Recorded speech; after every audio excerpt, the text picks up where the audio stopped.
Assalamualaikum, salam Malaysia Madani. Saya Azmi Ibrahim. Fokus minggu ini 3 minit bersama Japin. Institut Jantung Negara IJN memperluaskan perkhidmatan institusi kesihatan itu ke Sabah bagi memperkukuh akses rawatan kardiovaskular menerusi kerjasama strategik antara IJN dengan kumpulan Yayasan Sabah KYS. Pengurusi IJN Tan Sri Dr. Nur Hisham Abdullah berkata, perkhidmatan dan akses ke fasiliti rawatan kardiovaskular amat signifikan dengan lebih 17,000 kematian akibat penyakit jantung dicatatkan di Malaysia pada tahun 2024. Jelasnya situasi ini menuntut sistem penjagaan kesihatan yang lebih responsif, inklusif dan bersepadu bagi menangani peningkatan penyakit tidak berjangkit, antaranya menerusi pembangunan hospital IJN di Likas. Kerjasama strategik antara IJN Holdings dan Yayasan Sabah ini merupakan satu langkah penting ke arah merealisasikan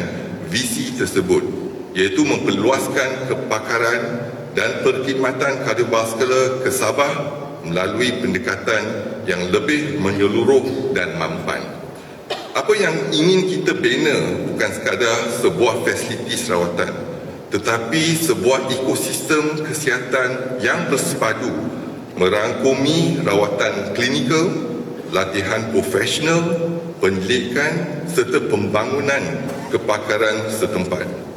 IJN komited untuk berkongsi kepakaran dalam aspek rawatan, teknologi, sistem klinikal dan pengurusan hospital bagi memastikan perkhidmatan yang bakal dibangunkan mencapai standard kualiti yang tinggi serta berorientasikan keselamatan pesakit.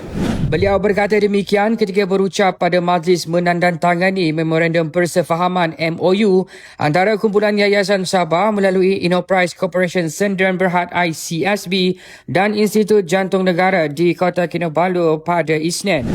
Sementara itu, dalam majlis yang sama, pengerusi eksekutif Enterprise Corporation Sdn Bhd, Datuk Jasni Hidayah berkata, penubuhan hospital jantung itu akan membantu mengurangkan kebergantungan pesakit Sabah terhadap kemudahan rawatan di luar negeri.